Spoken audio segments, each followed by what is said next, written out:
Good morning to all present here.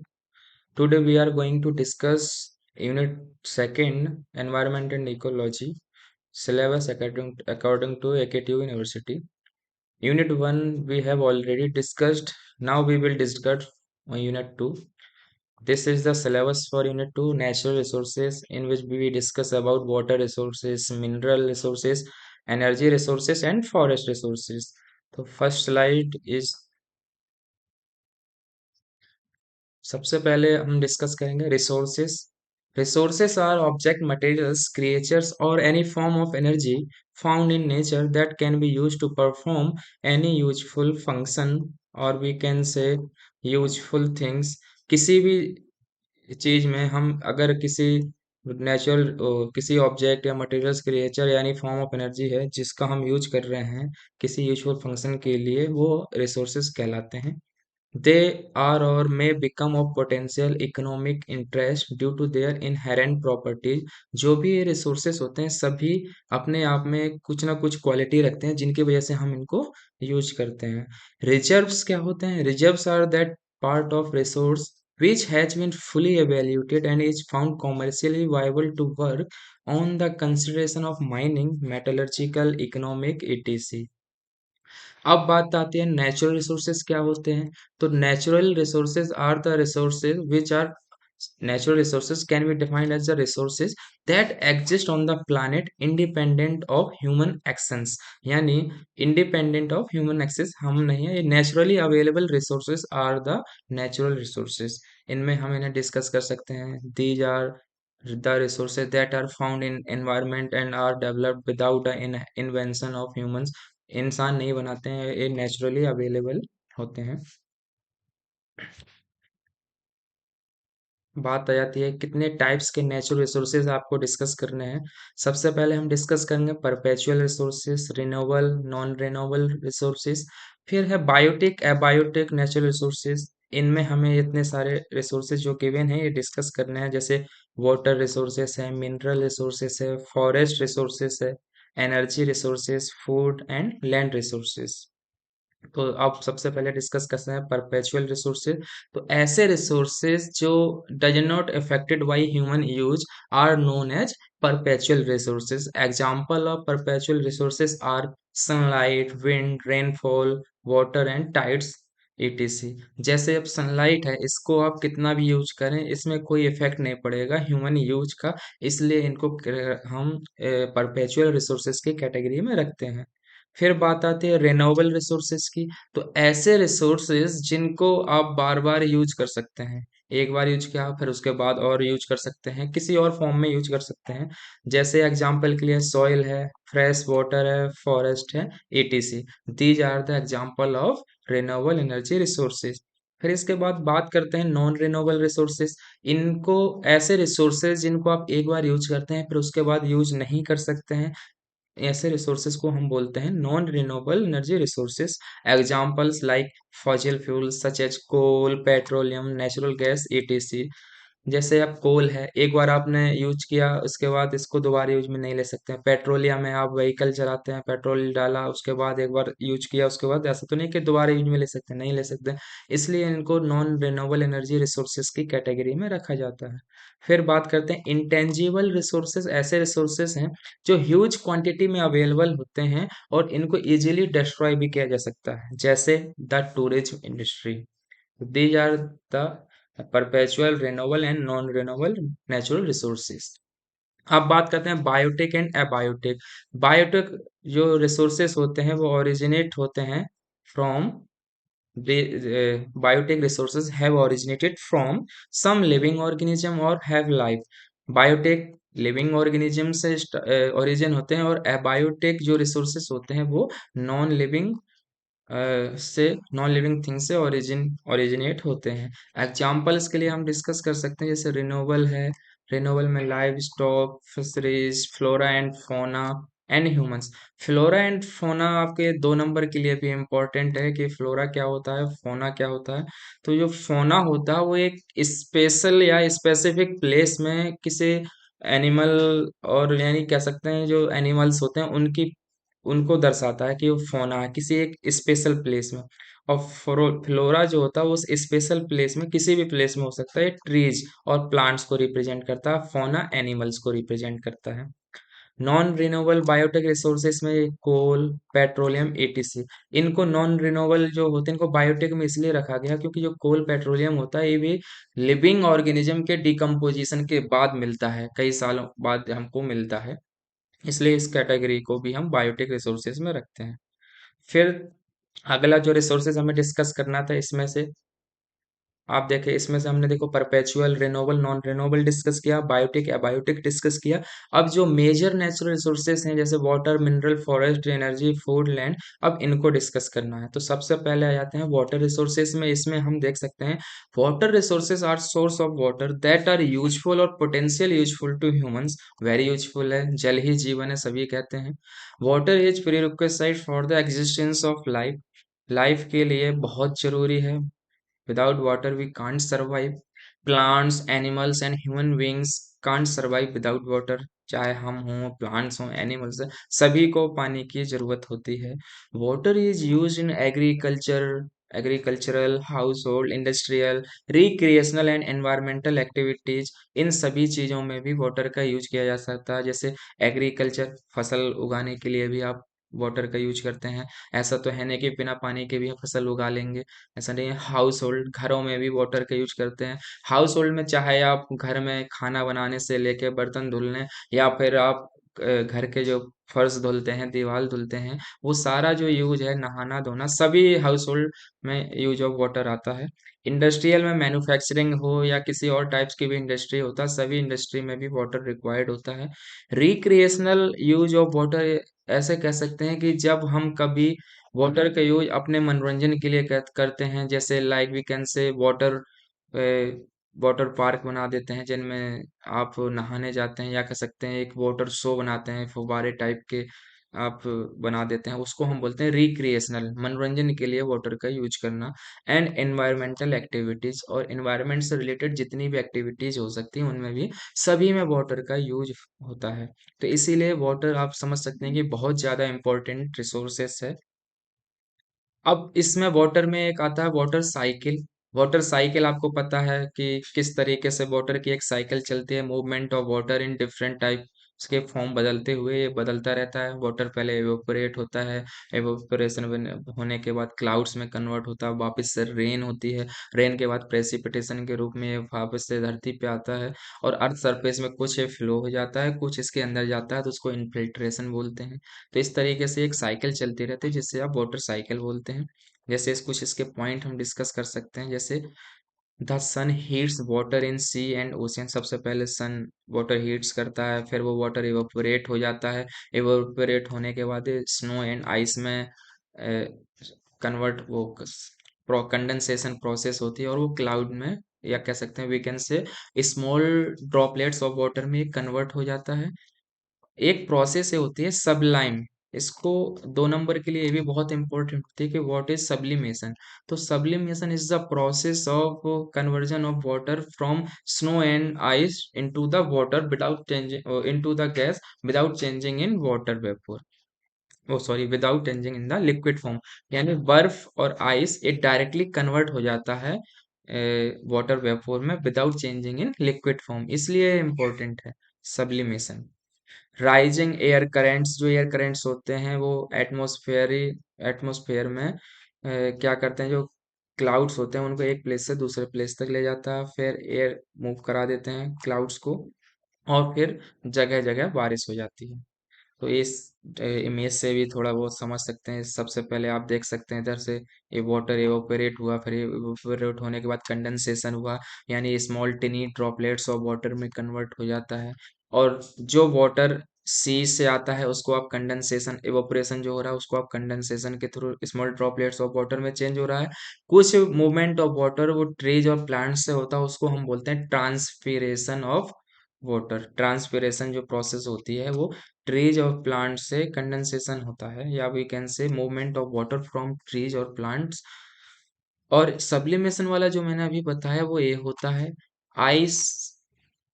Ice जो होती है वो विदाउट चेंजिंग इन लिक्विड एक गैसियस फॉर्म में कन्वर्ट हो जाती है। फिर रन ऑफ, बारिश होती है, प्रेसिपिटेशन हुआ, बारिश हो गई, बारिश होने के बाद कुछ वाटर ऐसे रन ऑफ बोलेंगे, कुछ वाटर फ्लो हो जाएगा, जैसे आप रन ऑफ बोलते हैं। कुछ वाटर अर्थ सरफेस के अंदर जाता है, उसको आप इनफिल्ट्रेशन बोलते हैं। जो सॉइल वॉइड्स होते हैं उनमें कुछ वाटर ऐसा होता है जो सॉइल में अंदर बहते हुए नजर आएगा, इस तरीके से उसको आप बोलते हैं परकुलेशन। इनफिल्ट्रेशन में स्मॉल स्मॉल टाइप्स के ड्रॉपलेट्स वॉइड्स में जाते हैं, इसलिए उसको इनफिल्ट्रेशन बोलते हैं। और परकुलेशन में रन ऑफ की तरह वाटर फ्लो होता है। फिर ये वाटर साइकिल के कुछ टर्म है, जैसे इवोपरेशन हुआ, सब्लिमेशन अभी जस्ट बताया, कंडेंसेशन भी बताया। ये 2 2 मार्क्स के लिए वेरी इंपॉर्टेंट है, आप इनको सभी को एक बार देख लेंगे। Evaporation, the transformation of water from liquid to gaseous form is known as evaporation. Liquid से गैसियस फॉर्म में कन्वर्ट होना evaporation होता है। Sublimation, जब the state change directly from snow और ice to water vapor without changing in liquid form. Condensation होता है the transformation of water vapours to liquid water droplets creating fog and clouds. Condensation की help से ही clouds बनते हैं। Precipitation, condensed water vapour that falls to the earth surface as rain. बारिश, जितनी भी बारिश होती है, बारिश के फॉर्म में इतना पानी अर्थ सरफेस पे आता है, वो सारा प्रेसिपिटेशन कहलाता है। सरफेस रन ऑफ जो होता है, the way by which water moves across the land, जितना अर्थ सरफेस पे पानी बहता है उस सभी को आप बोलते हैं surface run off. Percolation, in percolation क्या होता है? Infiltration of surface water for ground water storage is known as percolation. ये एक रिप्रेजेंटेशन का तरीका है। सोर्स ऑफ वाटर, लगभग अपने अर्थ सरफेस में 71% के अराउंड वाटर अवेलेबल है, जिस 71% में 97% ऑफ वाटर सलाइन वाटर है। Only 3% water is available for fresh water. उसमें भी डिफरेंट टाइप्स का, लगभग 68.7% ग्लेशियर्स में है, ग्राउंड वाटर में 30% है, अदर सोर्स ऑफ 0.9 है। सरफेस वाटर में भी जैसे अदर लेक्स हैं, स्विम्स हैं, रिवर्स हैं, etc, ये सरफेस वाटर के परसेंटेज हैं। तो मेनली इतना याद रखना है कि 71% जो वाटर अवेलेबल है वो अर्थ सरफेस में अवेलेबल है। इसका 97% सलाइन है, बाकी 3% फ्रेश वाटर है। Causes of water crisis in the world, जैसे डे बाई डे हम लोग कहते हैं कि देखते ही आ रहे हैं कि water crisis in the world बढ़ती ही जा रही है। इसके कुछ कॉजेज हैं, वो हम डिस्कस करते हैं। जैसे growing population and with better life style, जितना ज़्यादा पॉपुलेशन बढ़ती जा रही है और हमारी लाइफ स्टाइल बदलती जा रही है, कह सकते हैं लाइफ स्टाइल के साथ साथ भी डिमांड ऑफ वाटर बढ़ती जा रही है, उससे क्या होता है? डिक्रीज ऑफ वाटर हो रहा है, वाटर क्राइसिस बढ़ती जा रही है। अब ग्रोइंग पॉपुलेशन, जितना ज़्यादा पॉपुलेशन बढ़ेगी उतना ज़्यादा हम वाटर को यूज करेंगे। बेटर लाइफ स्टाइल से मतलब आप एग्जांपल ऐसे समझिए कि पुराने टाइम में लोग मिट्टी के घरों में रहते थे।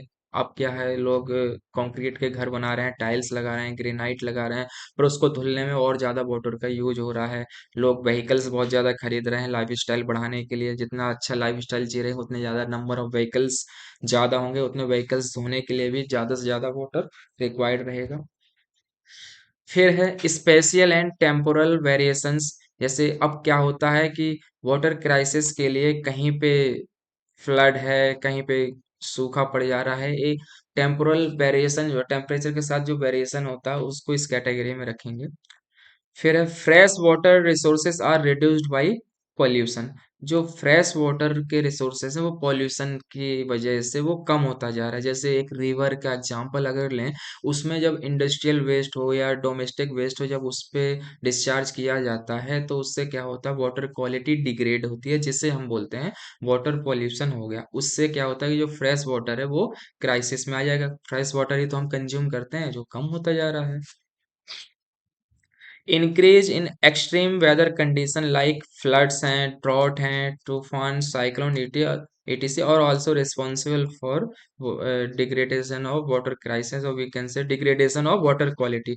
तो जब तूफान आ गया, साइक्लोन आ गए हैं, फ्लड हो जा रही है, उसमें उस समय भी क्या, फ्लड आने से पूरा मिक्सअप हो जाता है, जो वेस्ट वाटर है, इस फ्रेश वाटर सब मिक्सअप हो जाता है, जिस वजह से फ्रेश वाटर कम हो जाता है और हमारे पास वाटर क्राइसिस की समस्या आ जाती है।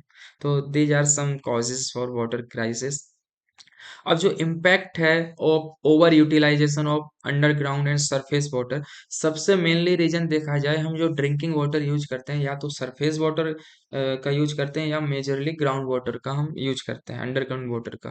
तो उसके कुछ कॉजेज हैं, कुछ इम्पैक्ट्स हैं, जैसे क्या होता है, ओवर यूटिलाइज जब करते हैं तो loss of integrity of fresh water. इसका मतलब क्या, फ्रेश वाटर में जितने मिनरल्स अवेलेबल होते हैं, ड्यू टू द जब ज़्यादा से ज़्यादा आप यूज करते हैं उस वाटर का, तो उसमें लॉस ऑफ इंटीग्रिटी होने लगती है, उसकी क्वालिटी डिग्रेड होने लगती है। Risk to ecosystem function.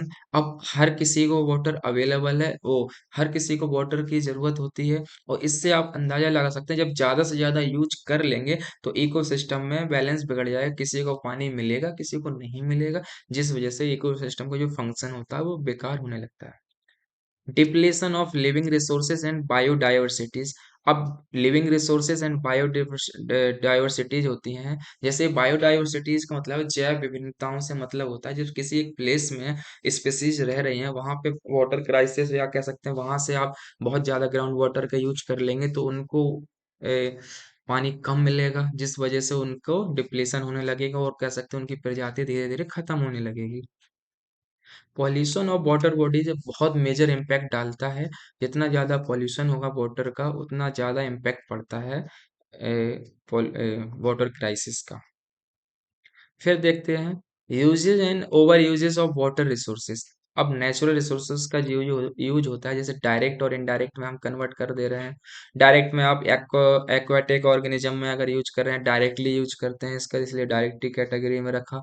Human related use है, जैसे ड्रिंकिंग है, इंडस्ट्री, हाउस होल्ड, एग्रीकल्चर, इन सबको हमने डायरेक्टली यूज की कैटेगरी में रखा।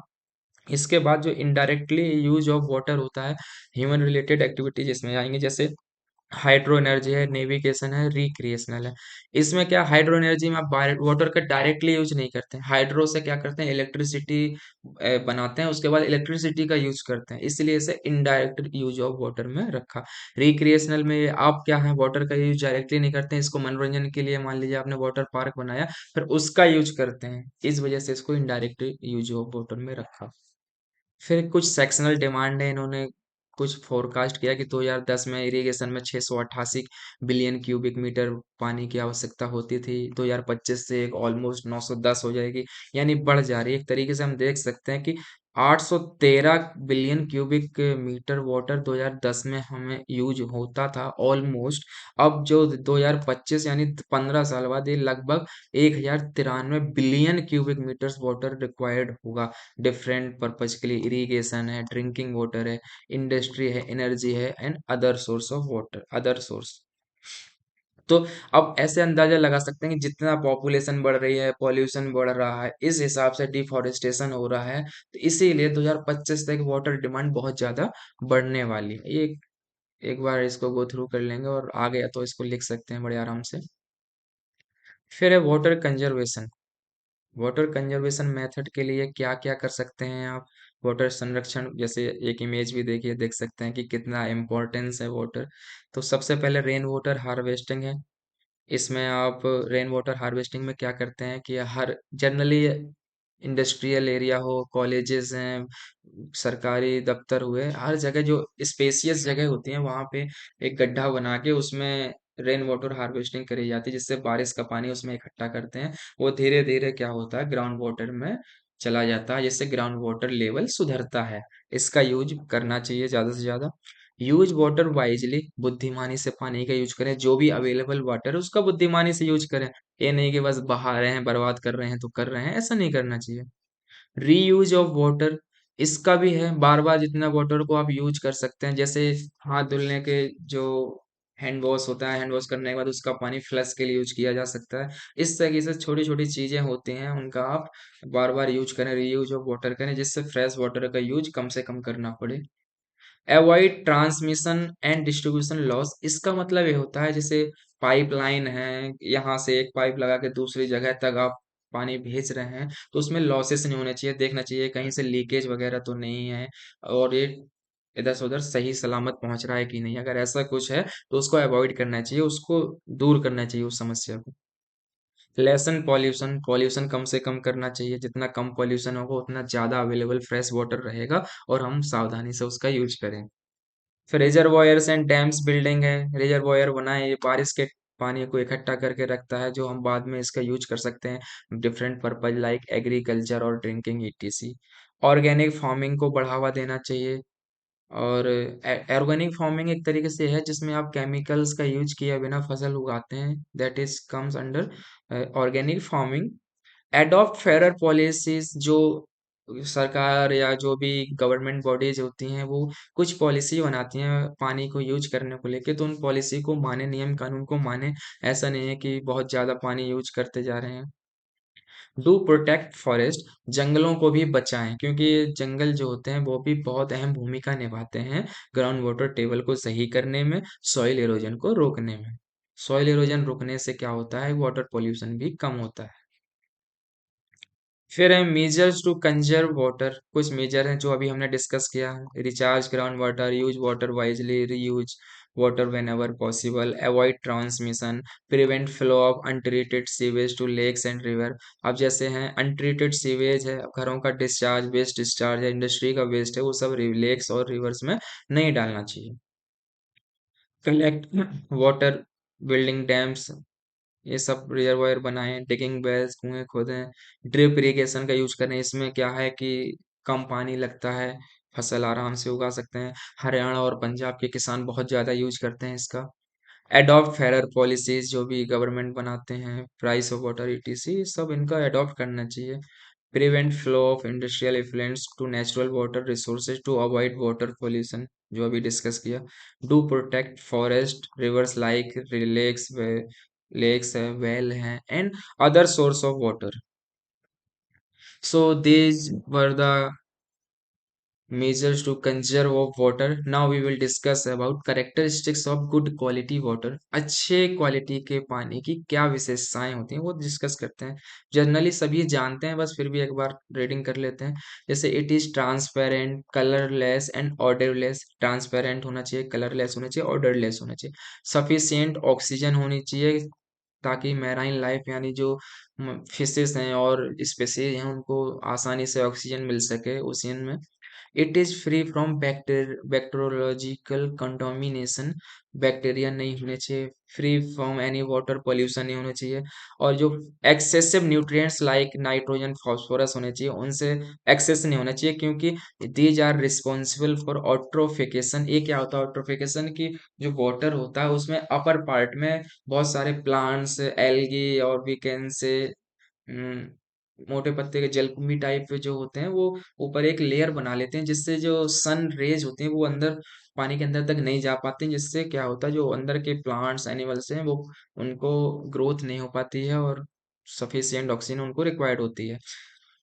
It is fit for the intended use, जिस यूज के लिए हम वाटर को यूज कर रहे हैं वो उसके लिए सफिशिएंट उसके पास क्वालिटी होनी चाहिए।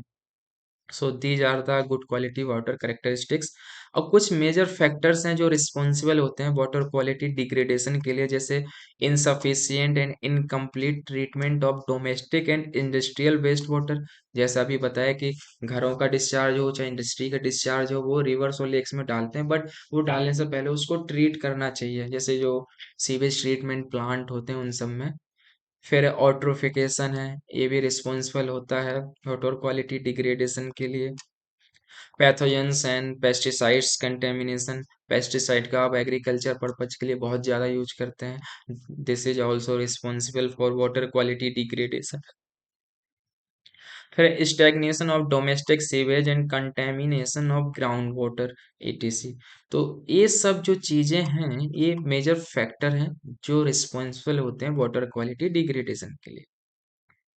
फिर important quality issue of water, surface हैं, ग्राउंड वाटर हैं और कॉमन इश्यूज होते हैं। तो सरफेस वाटर में ज़्यादातर क्या होता है, ऑट्रिफिकेशन है, ऑक्सीजन डिप्लीशन होता है, इकोलॉजिकल हेल्थ प्रॉब्लम आ जाती है। एंड कॉमन इश्यूज जो होते हैं पैथोजेनिक हैं, सैलिनिटी होती है, टॉक्सिसिटी हो जाती है, ये कॉमन होते हैं। ग्राउंड वाटर में भी हो सकते हैं, सरफेस वाटर में भी हो सकते हैं।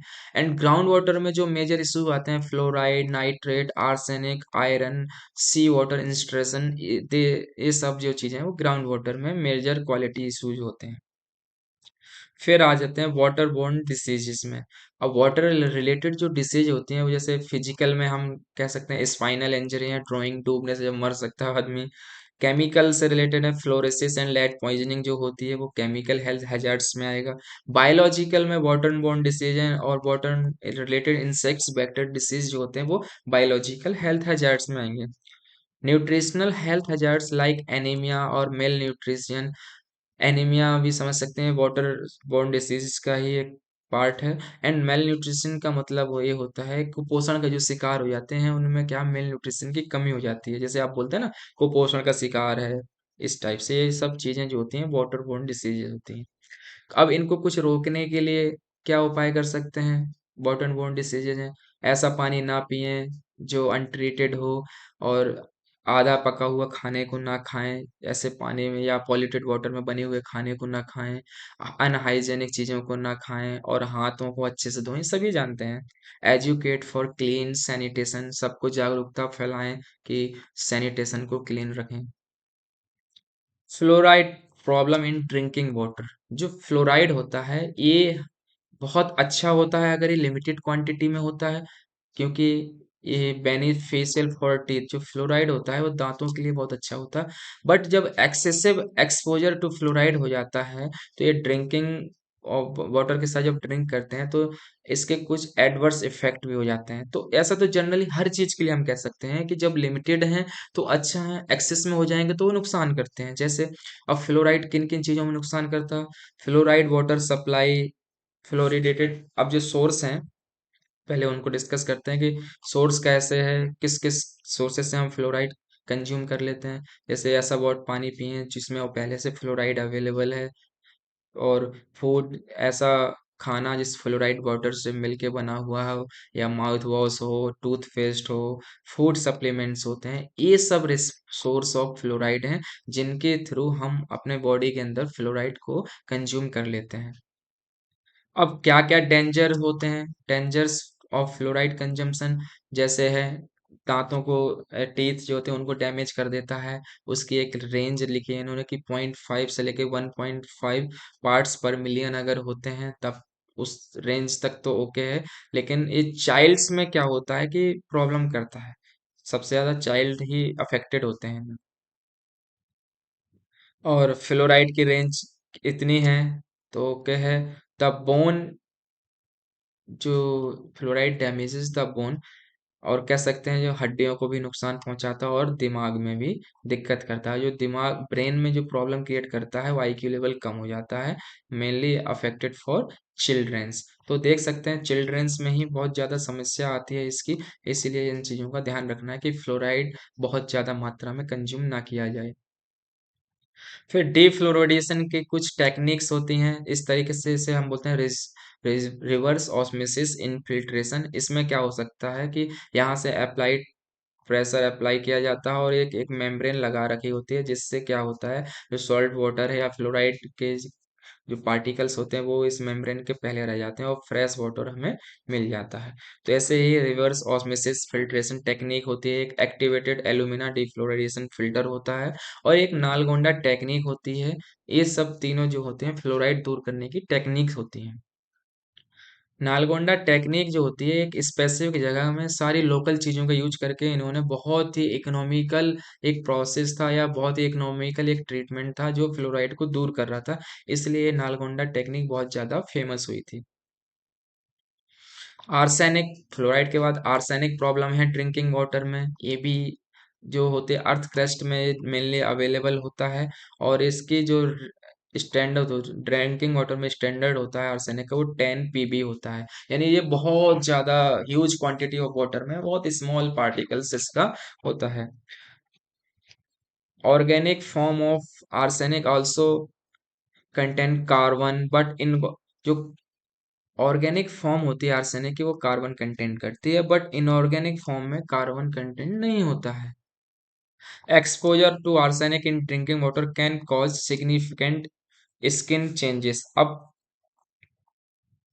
आर्सेनिक जो प्रॉब्लम क्रिएट करता है वो स्किन चेंजेस में करता है, and like thickening and pigmentation होता है, जो मेनली ये रिस्पॉन्सिबल होता है स्किन डिसीज के लिए। तो ये सारे पॉइंट्स आर्सेनिक के लिए हैं।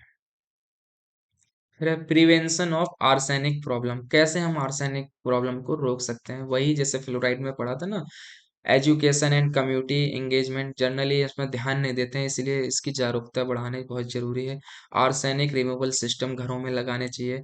Testing near by water source for trace the arsenic, ऐसे टेस्ट करते रहने चाहिए कि आसपास आर्सेनिक के सोर्स तो अवेलेबल नहीं है। Taking care when harvesting, rain water harvesting, जब रेन वाटर हार्वेस्टिंग करते हैं उसमें भी टेक केयर होनी चाहिए कि भाई उसमें आर्सेनिक तो नहीं आ रहा है। Considering the depth of wells, अब ये मेनली जो होता है आर्सेनिक अर्थ क्रस्ट में अवेलेबल होता है, इसलिए गहराई वेल में जितनी ज्यादा मैक्सिमम गहराई में हम जा सकते हैं ग्राउंड वाटर कंज्यूम करने के लिए, या कह सकते हैं ग्राउंड वाटर लेने के लिए, वो कोशिश करनी जानी चाहिए, क्योंकि अर्थ सरफेस में ये मेजरली रहता है। अब यूनिट टू का कुछ पार्ट टू है, जैसे मिनरल रिसोर्सेस हैं। तो natural resources in the form of minerals are known as mineral resources, तो ऐसे नेचुरल रिसोर्सेज जो मिनरल के फॉर्म में रहते हैं उनको आप बोलते हैं मिनरल रिसोर्सेस। अब मिनरल रिसोर्सेज को टू टाइप्स में डिवाइड किया, metallic and non metallic. Metallic में फेरस है, नॉन फेरस है, like Fe, cobalt, nickel, these are the examples for ferrous metallic minerals. And non ferrous metallic minerals में है copper है, PB, lead, tin, etc. And non metallic में minerals हैं coal, fossil fuels and precious stones जो होते हैं वो AG, चांदी, सोना और platinum. It these are the examples for precious stones. Importance of minerals, almost all rocks are made of minerals, सभी जो rocks होते हैं mineral से मिलके बनती हैं। they have high aesthetic value like gemstones। अब aesthetic and beautiful का मतलब ये होता है, beautiful इंसानों के गर्ल्स के लिए जनरली यूज करते हैं, aesthetic आप बिल्डिंग्स के लिए यूज किया कर सकते हैं। wow what a aesthetic look is there, तो aesthetic मीन्स बहुत सुंदर व्यू ऑफ बिल्डिंग्स, तो इसलिए बोलते हैं जब मार्बल्स किसी घर में आप लगाते हैं तो कितना सुंदर दिखता है, उसीलिए हम बोलते हैं कि यार एस्थेटिक व्यू आपका बहुत अच्छा है। They have natural resource value, natural resource value है इनकी, मिनरल्स बहुत सस्ते नहीं आते हैं, अच्छी महंगाई भी इनकी होती है और इनकी वैल्यू भी बहुत होती है। Minerals are source of metals needed for electronic manufacturing, airplanes, car, etc, सभी जगह मिनरल्स का यूज किया जा सकता है, किया जाता है। Minerals are raw materials for making windows, glass, plaster, ATC.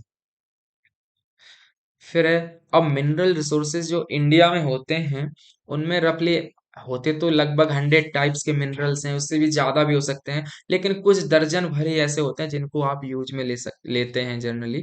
Like भी जैसे आप कह सकते हैं ग्रेफाइट, मरकरी और कोबाल्ट का आप इंपोर्ट करते हैं, है ना। और जो एक्सपोर्ट करते हैं हम आयरन और granite, bauxite, titanium, manganese, etc का हम एक्सपोर्ट करते हैं।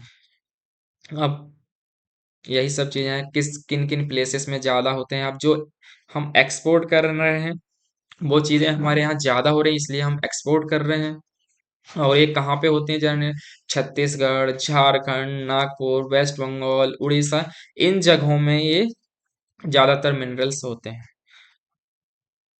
और जेम्स मार्वल है, coal mica, graphite, these are majorly available in Chhattisgarh, Andhra Pradesh, Madhya Pradesh and Maharashtra. जो क्या we can say the central belt is the second largest belt of minerals in the country. फिर है environmental effects of extracting and using mineral resources, कुछ environmental effect हो जाते हैं जब आप एक्सट्रैक्टिंग कर रहे हैं मिनरल्स का। लाइक जैसे है the impact of forest land occupation and water ecological functions, rehabilitation of population और impact of flowers due to pollution created during extraction and use of mineral resources. Like कुछ example हम दे सकते हैं, जैसे deforestation including to loss of flora and fauna. अभी आपको मैंने बताया था कि जो फोना होता है वो एनिमल को रिप्रेजेंट करता है कि किसी एक स्पेसिफिक प्लेस में, एंड जो फ्लोरा होता है वो प्लांट्स को रिप्रेजेंट करता है किसी एक स्पेसिफिक प्लेस में। तो जब आप डिफॉरेस्टेशन का मतलब है बहुत ज्यादा जो फॉरेस्ट है उसको कट कर दें, तो उससे क्या होता है, कई इस कह सकते हैं बहुत स्पेशल जो कुछ ट्रीज होते हैं, कुछ प्लांट्स होते हैं, एनिमल्स होते हैं, उस प्लेस में पाए जाते हैं। जब उसको आप कट कर देते हैं तो वो विलुप्त होने लगते हैं, वहां से छोड़कर उनको जाना पड़ता है। तो इसलिए ये रिस्पॉन्सिबल होता है कि मिनरल्स आप फाइंड कर रहे हैं, जंगल काटेंगे, जंगल काटने से ये नुकसान हो जाते हैं। फिर है degradation of land due to excavation. अब मिनरल्स निकालने के लिए जो आप एक्सकेवेशन करते हैं उससे भी लैंड का डिग्रेडेशन हो जाता है। ऑक्यूपेशनल हेल्थ हैजार्ड्स होते हैं, हेल्थ प्रॉब्लम भी हो जाती हैं। Pollution of ground and surface water resources due to accidental और पीरियोडिक डिस्चार्ज ऑफ पॉल्यूटेंट्स। जो ग्राउंड वाटर होता है उसमें पॉल्यूशन बढ़ने की संभावना ज़्यादा हो जाती है। तो ये सब इफेक्ट पड़ जाते हैं जब आप मिनरल्स निकालते हैं अर्थ सरफेस से, या वी कैन अर्थ से निकालते हैं। Damage to local ecological function, problem in rehabilitation, pollution of air due to emission of dust and gases. जो डस्ट पार्टिकल्स हैं पॉल्यूशन करते हैं। Problem in the safe disposal of tremendous amount of solid waste generated during mining. जब mining करते हैं विस्फोट होता है, डस्ट पार्टिकल बहुत ज़्यादा एनवायरनमेंट में मिक्सअप हो जाते हैं, जिससे एयर पॉल्यूशन हो जाता है। एयर पॉल्यूशन हमें जैसे लाइक सांस लेने में दिक्कत होने लगती है। तो ये कुछ इफेक्ट्स थे जब आप मिनरल्स को निकाल रहे हैं। अब कुछ कंजर्वेशन टेक्निक्स होती हैं, कह सकते हैं कि कैसे हम इनका कंजर्वेशन करें अपने मिनरल्स को। इसके लिए आपको याद रखना है ये 4R: reduce, recycling, regulate and reduce, और we can say research. Reduce, recycling, regulate and research, ये सब 4R हैं। ऐसा क्वेश्चन भी आ सकता है कि explain 4Rs for the sustainable use of mineral resources. तो आपको ये सब बताना है कि encourage the use of improve technology to reduced waste generation.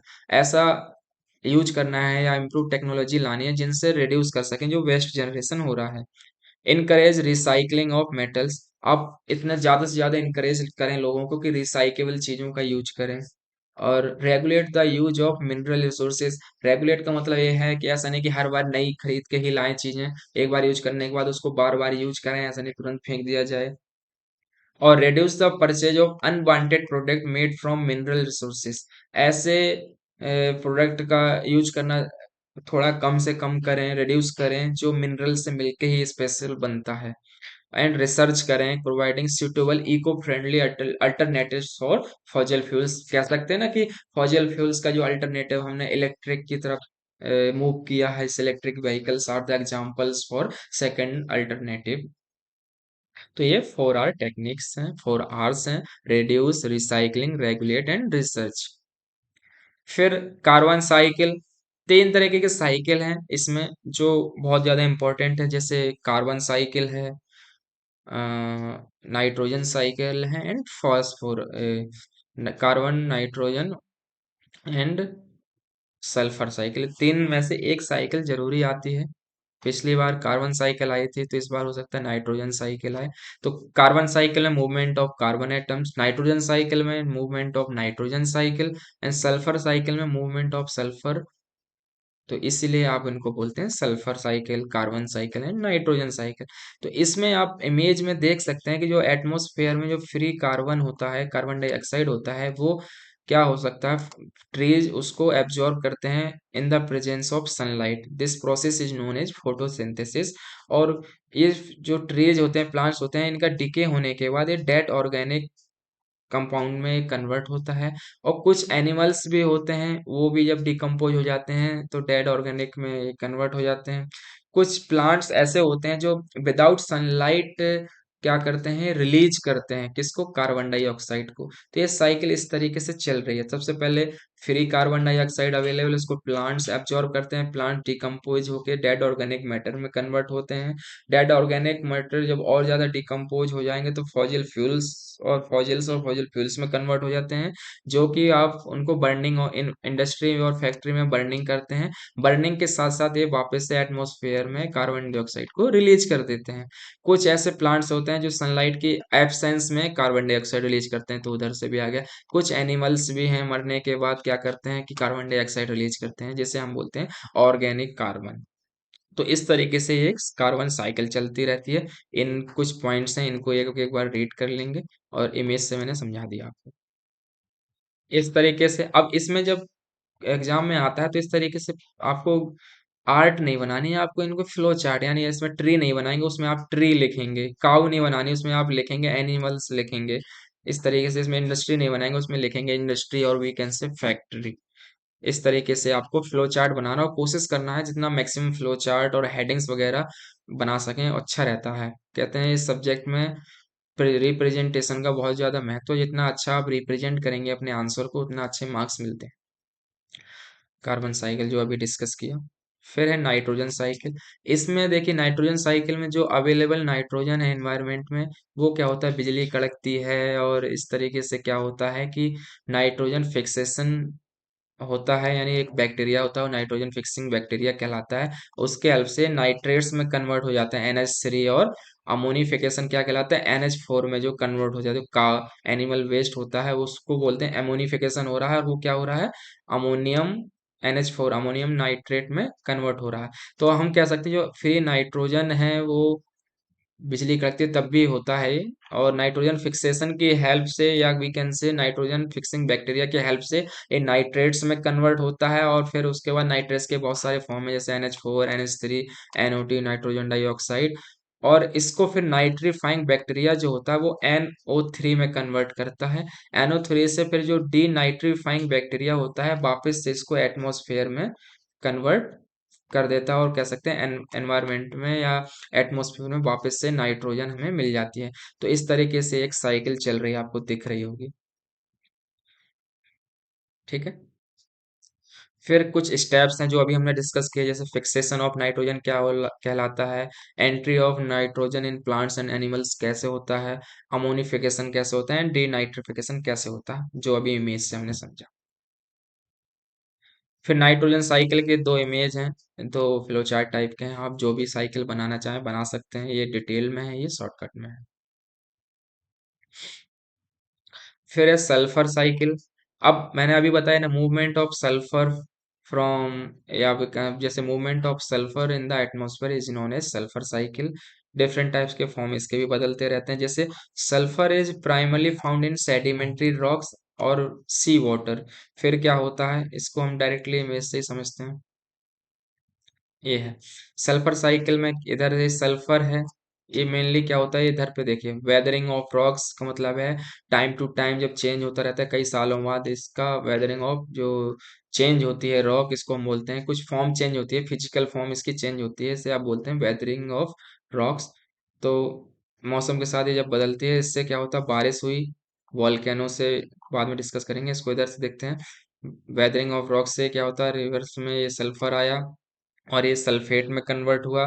कुछ फर्टिलाइजर्स में भी जो सल्फर अवेलेबल होता है वो भी बारिश के साथ आप इसमें मिक्स हो जाता है, और जब सल्फेट में कन्वर्ट होने के बाद ये सेडिमेंट्स होता है इसका, और सेडिमेंट के बाद ये फॉजिल और फॉजिल फ्यूल्स में कन्वर्ट हो जाता है।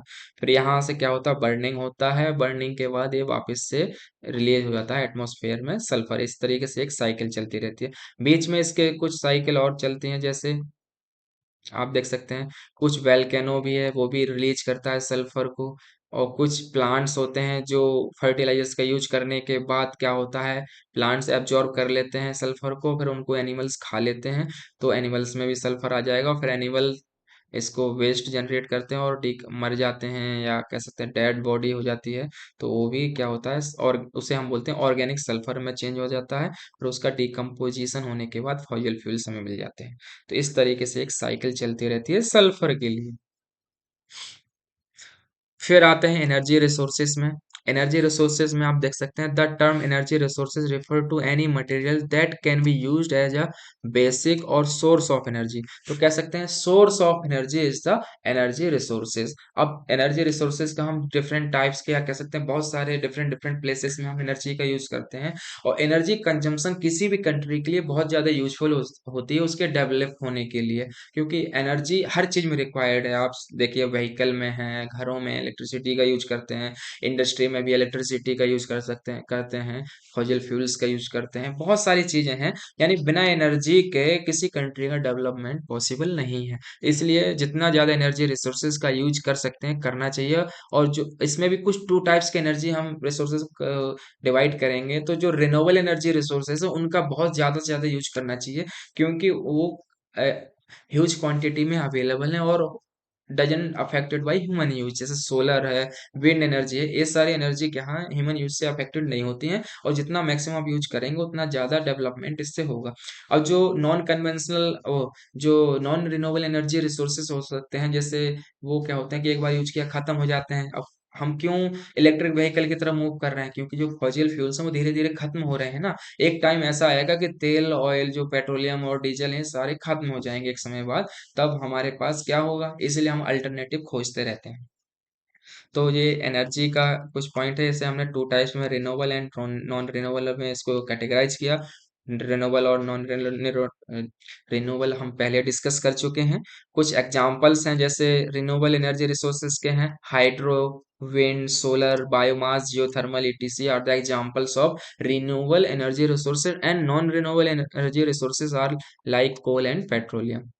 ये एग्जांपल से समझ सकते हैं। रिन्यूएबल में देखिए विंड एनर्जी है, हाइड्रो पावर है, सोलर है, जियोथर्मल है, बायोमास, ये सब रिन्यूएबल हैं। और इस साइड वाले non renewable, oil, coal, nuclear and natural gas. Natural gas जैसे आईजीएल, इंद्रप्रस्थ गैस लिमिटेड है, ये इधर पे बहुत ज्यादा चल रही है। ये क्या है, एक एग्जांपल है नॉन रिन्यूएबल का।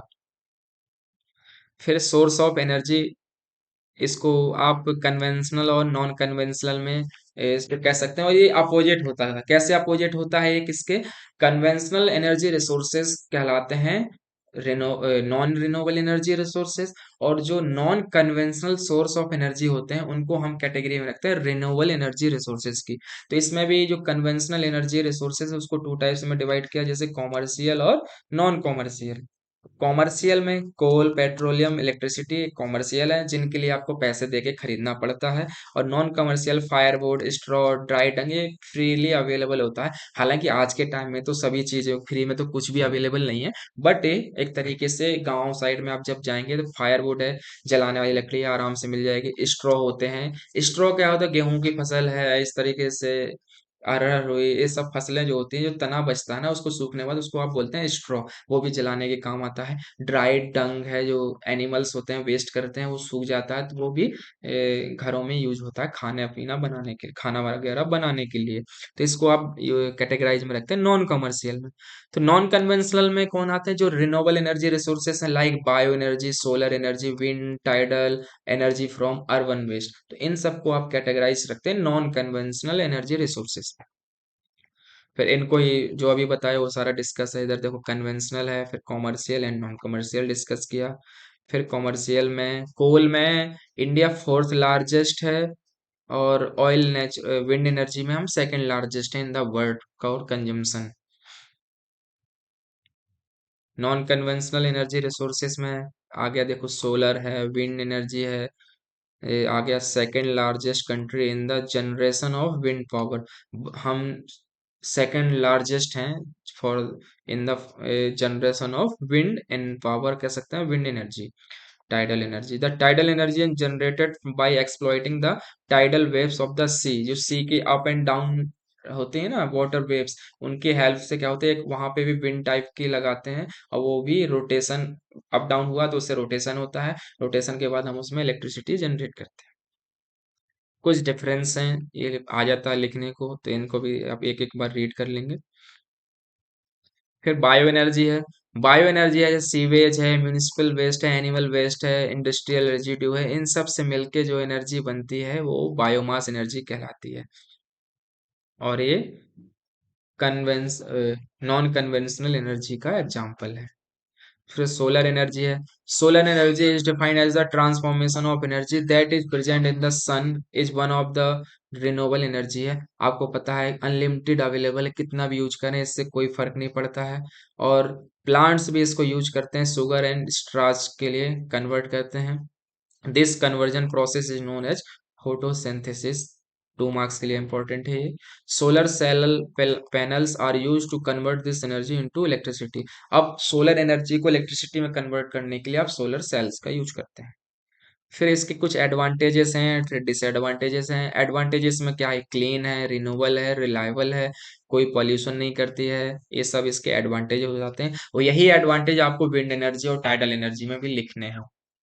जैसे डिसएडवांटेज क्या होते हैं कि स्पेस कंजम्पशन बहुत होता है, महंगा बहुत होता है, और विंटर सीजन में इसका यूज कम जनरेट हो जाती है, इलेक्ट्रिसिटी कम जनरेट करते हैं, क्योंकि विंटर सीजन में धूप कम निकलती है इससे। यूज कहाँ कहाँ करते हैं सोलर एनर्जी का? वाटर हीटिंग में करते हैं, हीटिंग ऑफ स्विमिंग पूल में करते हैं, कुकिंग पर्पज में सोलर कुकर्स जो होते हैं उनमें हम सोलर एनर्जी का यूज करते हैं। विंड एनर्जी इस तरीके का देखो पंखे टाइप का लगाते हैं, और इससे क्या होता है, जैसे जैसे हवा का फ्लो होता है, एयर फ्लो होता है, ये रोटेट करती है। इधर जनरेटर लगा होता है, रोटेट करने के साथ ये मैकेनिकल एनर्जी में कन्वर्ट होती है, और वापस से हम इसे एक सिस्टम लगाते हैं, बैलेंस ऑफ इलेक्ट्रिकल सिस्टम, वहां से हम इलेक्ट्रिसिटी जनरेट करते हैं। एडवांटेजेस में ये भी है, यही सब है कि क्लीन एनर्जी है और पॉल्यूशन नहीं करती है, ये सब इसके एडवांटेजेस हैं। और many windmills are located far from grazing forest land. Extra income है एक तरीके से, जितना ज़्यादा आप इसको सेटअप करते हैं। और इसमें क्या है, they do not require water for cooling, इनको पानी की आवश्यकता नहीं होती है कूलिंग करने के लिए।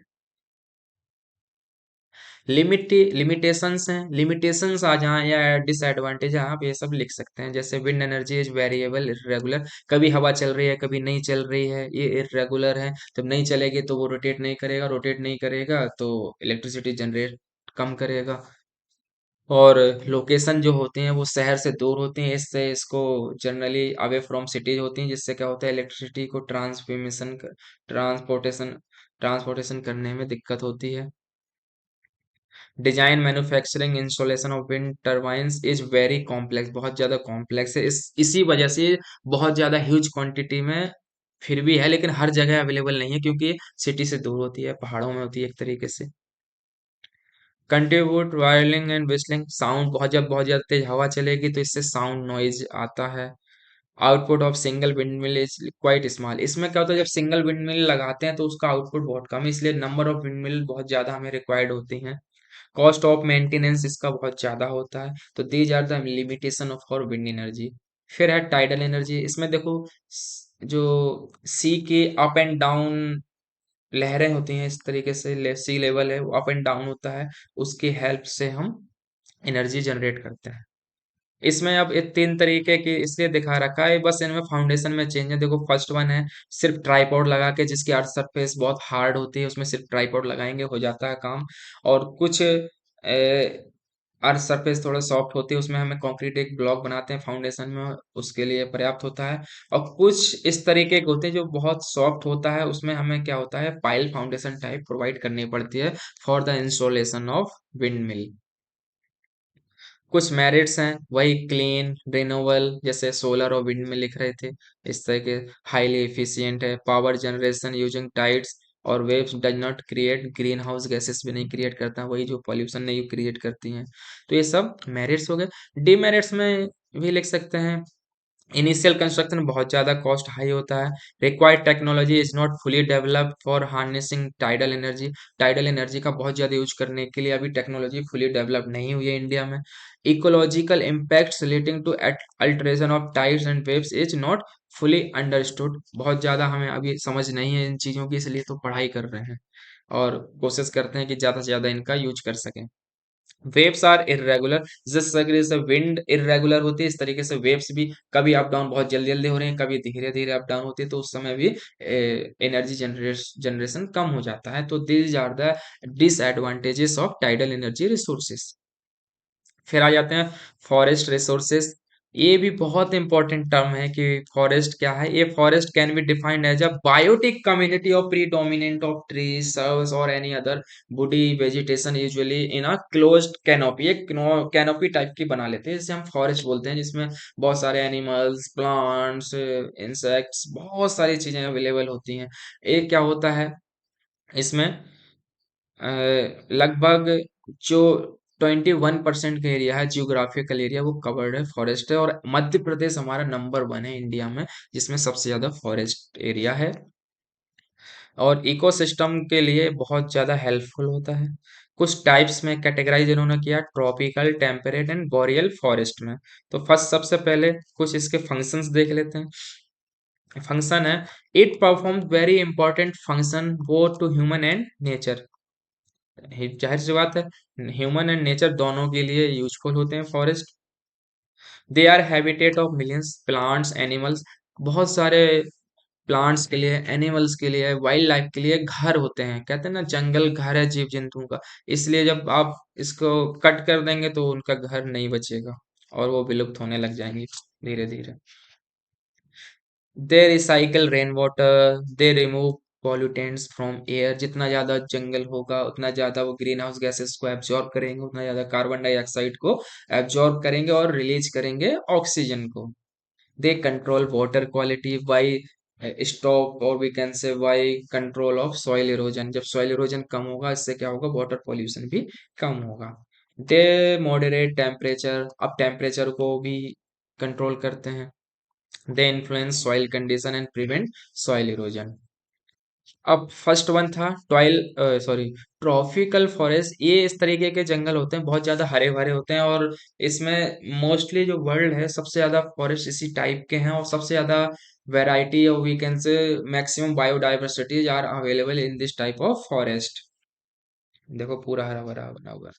फिर है टेम्परेट फॉरेस्ट। इस टाइप के फॉरेस्ट में बहुत लंबे लंबे पेड़ मिलते हैं। स्टार्टिंग वाले छोटे जो अर्थ सरफेस होती है वो घास से कवर्ड होती है, उसके बाद कुछ झाड़ियां होती हैं लगभग आधे एरिया आधी हाइट तक। फिर उसके बाद लॉन्ग ट्रीज होते हैं। और जो बोरियल फॉरेस्ट होते हैं ये टाइगा फॉरेस्ट होते हैं जो बर्फ से ढके हुए, तो एकदम इस तरीके जैसा कि इमेज में दिख रहा है। और ये है तीनों में स्टोरेज, स्ट्रॉन्ग क्लाइमेट कंट्रोल होता है। ट्रॉपिकल में इसमें मॉडरेट होता है, इसमें भी मॉडरेट होता है। कार्बन स्टोरेज इसमें स्ट्रॉन्ग होता है, इसमें भी स्ट्रॉन्ग होता है, इसमें मॉडरेट होता है। ये एक एक बार गो थ्रू कर लेंगे बस अंडरस्टैंडिंग के लिए है। नीचे वर्ल्ड का मैप बना हुआ आप देख सकते हैं इस तरीके से कि ये जो ट्रॉपिकल फॉरेस्ट हैं लगभग ये अफ्रीका, साउथ अमेरिका और इस तरीके से इधर इधर इन जगहों में पाए जाते हैं। टेम्परेट इतना ज़्यादा डीपली नहीं पढ़ना है इसमें, इतना ही देख लो कि कहाँ पे कार्बन स्टोरेज जो होता है स्ट्रॉन्ग है, कहाँ पे मॉडरेट है। फिर है फॉरेस्ट डिप्लेशन। फॉरेस्ट डिप्लेशन के कुछ कारण होते हैं, जैसे फॉरेस्ट डिप्लेशन का मतलब है रिडक्शन इन द साइज और क्वालिटी और health of the forest due to various human activities. जैसे डिफॉरेस्टेशन है, क्लाइमेट है, अर्बनाइजेशन और इंफ्रास्ट्रक्चर है, माइनिंग है, एग्रीकल्चरल एक्सपेंशन है, ये सब रिस्पॉन्सिबल होते हैं फॉरेस्ट डिप्लेशन के लिए। अब डिफॉरेस्टेशन का, जब कटिंग डाउन हो जाएगा, ट्री बर्निंग हो जाएगा, डैमेजिंग ऑफ फॉरेस्ट होता है, ये सब किसकी कैटेगरी में आता है, डिफॉरेस्टेशन में। इसमें आपको एक दो नंबर में जो इम्पोर्टेंट है वो ये है कि जो डिप्लेशन ऑफ ट्री कहलाता है जब आप 90% से ज्यादा forest with depletion tree cover of more than 90% से ज्यादा करते हैं तो वो डिफॉरेस्टेशन कहलाता है। और 90% से जब कम कट करते हैं ट्रीज वगैरह को तो वो कंसिडर किया जाता है फॉरेस्ट डिग्रेडेशन में। अब कॉजेज ऑफ डिफॉरेस्टेशन क्या है, पॉपुलेशन एक्सप्लोरेशन। जितना ज्यादा जनसंख्या बढ़ रही है वो उतना ज्यादा रहने के उतना ज्यादा इफेक्ट करती है।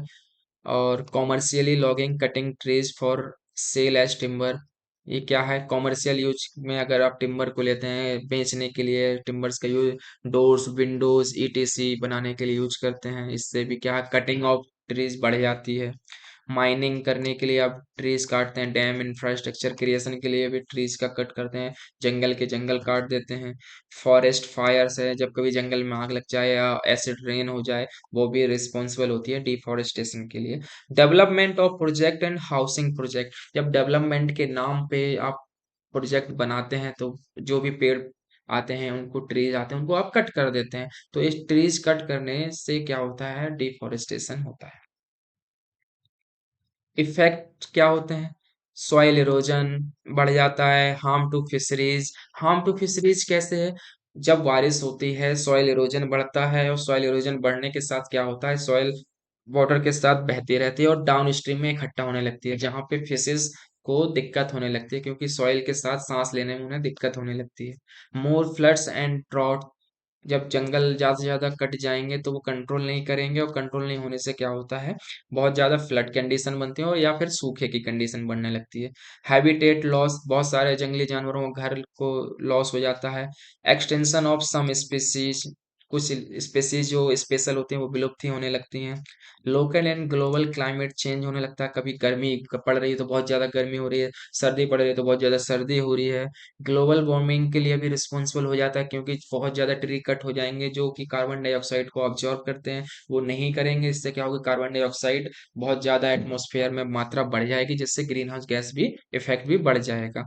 Danger for survival of local communities, जो आसपास की लोकल कम्युनिटी जो होती है उस उनको उनके लिए भी बहुत खतरनाक होता है जब आप ट्रीज कट कर देते हैं। तो the impact of forest depletion of society, जैसे अभी डिस्कस कर रहे थे, loss of biodiversity, climate change, disruption of water cycles, erosion of soil degradation, loss of livelihoods, जीवन यापिका नष्ट हो जाती है, इंक्रीज वल्नरेबिलिटी हो टू नेचुरल डिजास्टर है। ये सारी चीजें जो होती हैं इम्पैक्ट हैं फॉरेस्ट डिप्लेशन के। Thank you so much for watching this video. मिलते हैं नेक्स्ट वीडियो में यूनिट थर्ड के। तब तक के लिए